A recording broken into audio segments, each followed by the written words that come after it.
Hi guys, welcome back again to my channel. For today's video, I'm going to show you some creative ways to add nutrients into our diet. We need carrots, purple cauliflower. You can use any kind of cauliflower that you have at home, and apple. It's very simple. We just need these three ingredients. Carrots are important source of vitamin A in the form of beta-carotene. They are also a good source of several B vitamins as well as vitamin K and potassium.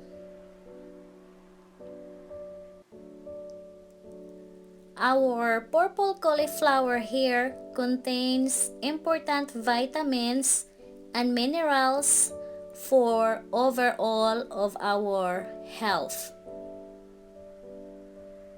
And of course, our apple is a good source of fiber and vitamin C.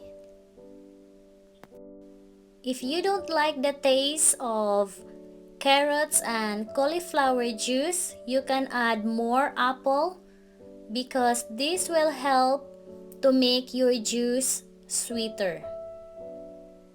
Jesus, precious Jesus, for God so loved the world he sent his Son.